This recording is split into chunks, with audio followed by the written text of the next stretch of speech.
वही रहा कि एक ननद और भौजाई का जो सिलेक्शन हुआ एक ही घर से, वो सबसे ज़्यादा हाईलाइट हुआ। और आज हम उन्हीं के घर में। आप कितना सवाल अटेम्प्ट करती थी? सर मैंने भी जब ये मेरा थर्ड अटेम्प्ट है, तो फर्स्ट में नहीं हुआ था, तो मैं तब अटेम्प्ट करती थी 117। और यही standard books Laxmikanth, modern history Rajiv Ahir sir की, और शंकर आईएएस एनवायरनमेंट के लिए, एंशंट और मिडिवल के लिए मैंने तमिलनाडु की हिस्ट्री बुक्स पढ़ी थी, एनसीईआरटीज। प्रीलिम्स के लिए देखिए स्टार्टिंग में तो जैसे सब बोलते हैं कि एनसीईआरटीज और बेसिक बुक्स, तो वो मैंने भी किया था, लाइक सारी एनसीईआरटीज कवर। नमस्कार, आप सभी का बहुत बहुत आपका स्वागत है, अभिनंदन है। यूपी पीएससी 2024 के रिजल्ट के बाद सबसे ज़्यादा चर्चा अगर किसी पोस्ट की रही और सबसे ज़्यादा वायरल जो कंटेंट रहा वही रहा कि एक ननद और भौजाई का जो सिलेक्शन हुआ एक ही घर से, वो सबसे ज़्यादा हाईलाइट हुआ। और आज हम उन्हीं के घर में बैठे हैं और एक साथ हमारे साथ दो दो अधिकारी एक साथ बैठी हैं। इधर आकृति शुक्ला जी हैं जो कि डीएसपी रैंक 3 इनका आया है, और इधर जो है श्रेया शर्मा जी हैं। आपका भी सिलेक्शन यूपी पीसीएस में किस पोस्ट पे हुआ आपका? CTO post. सीटीओ पोस्ट पर हुआ है। सबसे पहले तो आप दोनों को बहुत ढेर सारी बधाइयाँ। समाज में जो एक परसेप्शन बनता है ननद और भौजाई के रिश्तों को लेकर के, उसमें एक पॉजिटिव भी रहता है, एक नेगेटिव भी रहता है। लेकिन ऐसा एग्जाम्पल समाज में सेट करना अपने आप में एक बहुत बड़ी बात है। तो सबसे पहले आकृति, आपको कैसा लग रहा है डीएसपी बन के?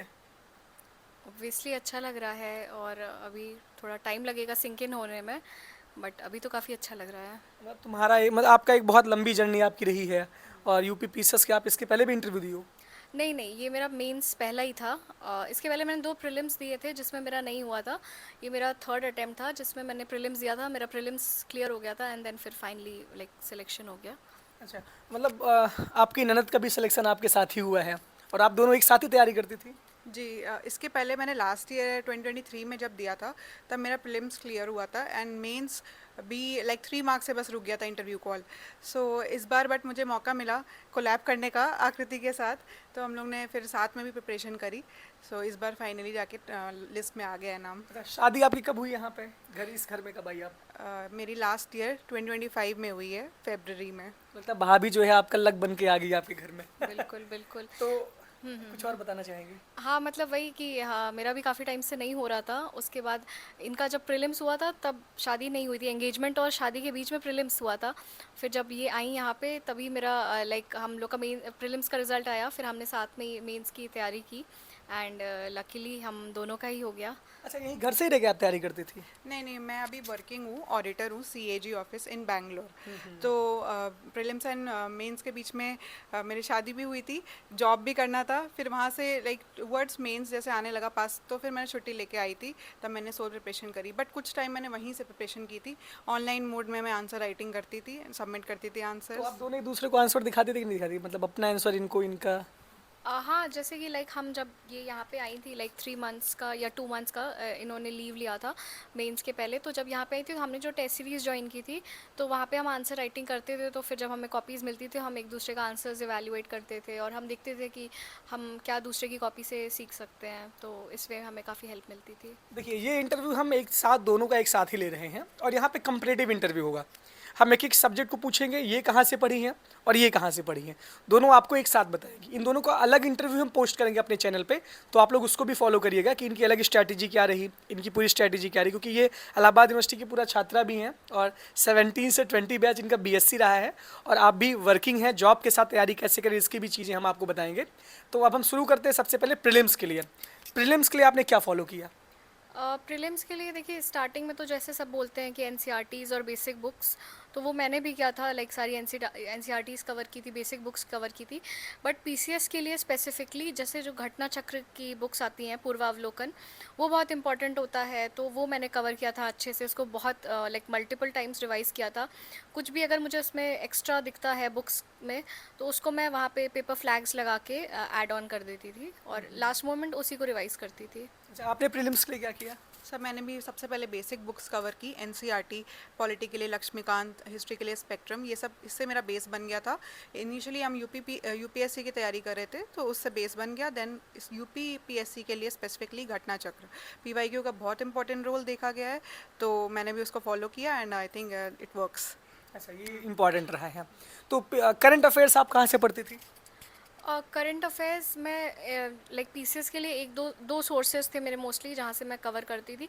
पहला तो वो जो घटना चक्र की आई दृष्टि आती है, उससे कवर करती थी, प्लस मैं एक monthly compilation study for civil services का वो मैं लेके उसको मंथली लाइक कवर करती थी। तो ये दो सोर्सेज पे मैं रिलाई करती थी। करंट अफेयर्स के लिए हाँ, एक दो कुछ यूट्यूब पे वीडियो लाइक चैनल्स भी थे जो मंथली कंपाइलेशन सकती देते हैं। एक कोई रवि अदिति करके चैनल है, उससे मैंने सेलेक्टिवली किया है, मतलब उनका उनका एक 90 क्वेश्चंस का भी सेट आता है, 200 क्वेश्चन का भी आता है। तो बट वो मैंने बहुत सेलेक्टिवली उसमें से क्वेश्चंस पिकअप किए। प्लस यूट्यूब पे हमें थीम बेस्ड भी मिलता है कि लाइक इंपॉर्टेंट नेशनल इवेंट्स क्या थे, इंपॉर्टेंट इंटरनेशनल इवेंट्स क्या थे। तो उस लाइक थीम बेस्ड भी मैंने कवर किया था यूट्यूब से ही। अच्छा, आपने करंट अफेयर्स कहाँ से कवर किया? सर एक तो आई दृष्टि है, वो करना ज़रूरी होता है। उसके अलावा करंट अफेयर्स इतना वाइड है कि मल्टीपल सोर्सेज की ज़रूरत पड़ती है। सो मेक आई एस देता है पीडीएफ्स एट द एंड। तो ऐसी ईयरली कंपाइलेशंस कुछ कुछ, एक एससीएस है वो भी देता है, मंथली वीडियोस देता है, वो मैंने कवर किया। इस तरीके से इसको फुल कवरेज, हाँ, कॉम्प्रिहेंसिव वे में कवर की थी। करंट अफेयर्स न्यूज़पेपर आप पढ़ते थे? जी, मैं न्यूज़पेपर पढ़ती थी, कौन सा newspaper? Indian express and Dainik Jagran. आप कौन सा पढ़ते थे? मैं न्यूज़पेपर रेगुलरली नहीं पढ़ पाती थी, बट मैं ऑनलाइन जैसे एडिटोरियल्स होते थे, लाइक यूट्यूब चैनल्स होते हैं, एडिटोरियल एनालिसिस होता था, वो मैं फॉलो करती थी। दिन भर में कितना देर आप पढ़ते थे, कितना घंटे? इनिशियली मैंने स्टार्ट किया था जब प्रिपरेशन, तब वर्किंग नहीं थी तो मैं 8-9 आवर्स कर लेती थी। बट जब जॉब ज्वाइन किया उसके बाद तो 3-4 आवर्स आई थिंक हो पाया। जी हाँ, रेगुलरली, वो तो रेगुलरली करना पड़ता है सर।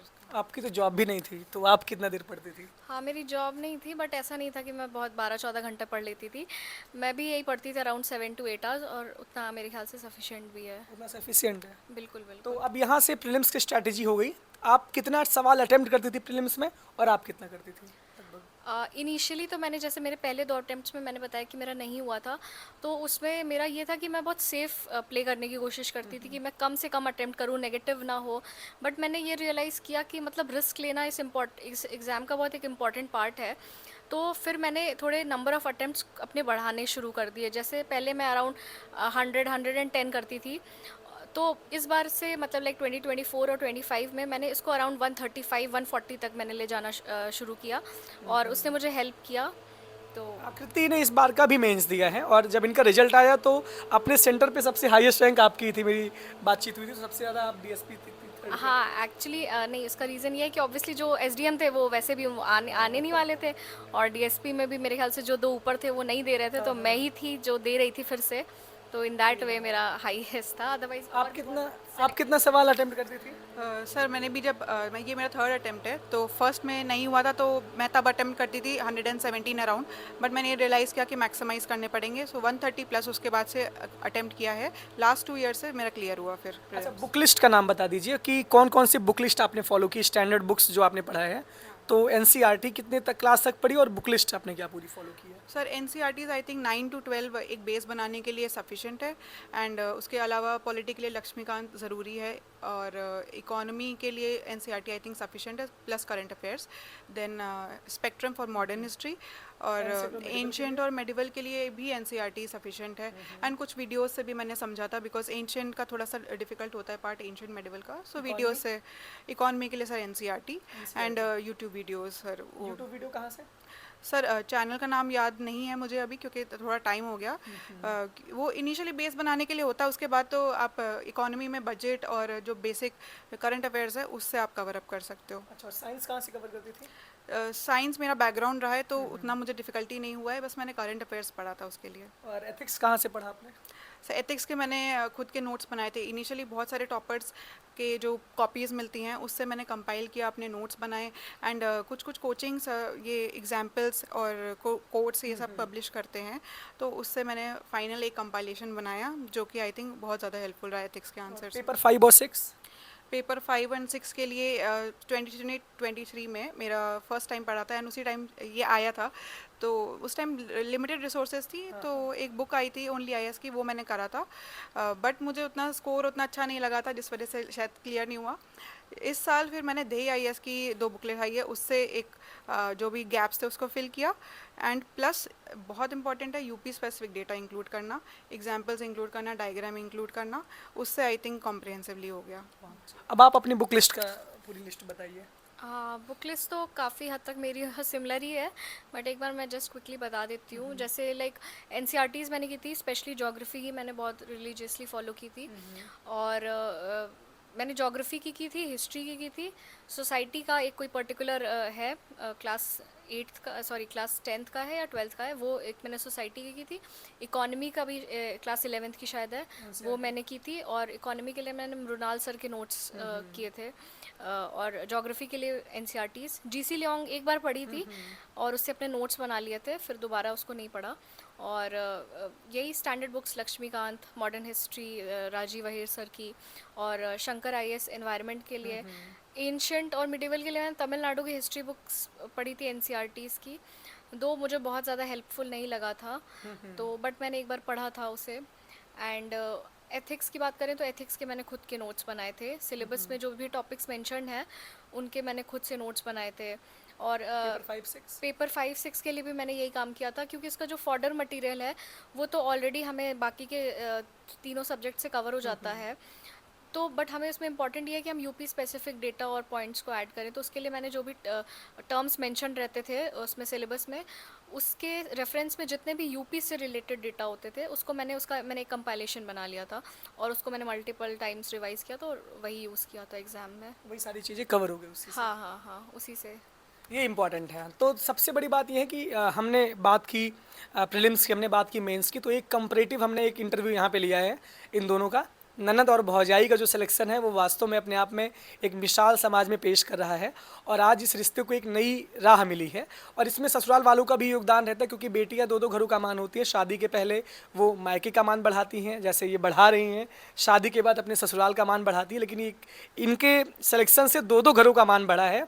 और एक तरीके से ये एग्जाम्पल सेट है समाज में कि आप अपनी बहू को भी आगे बढ़ाइए, आप अपनी बेटी को भी बहू की तरीके से मानिए, जो बहू को भी बेटी की तरीके से मानिए। ये सारी चीज़ें बहुत इंपॉर्टेंट है दोनों परिवारों के लिए, चाहे वो ससुराल वाले हों चाहे वो मायके वाले हों। अगर इस घर ने इनको पढ़ने का मौका न दिया होता तो शायद आज इस आप पोस्ट पे ना होती। तो घर वालों का कितना बड़ा रोल रहा है आपके?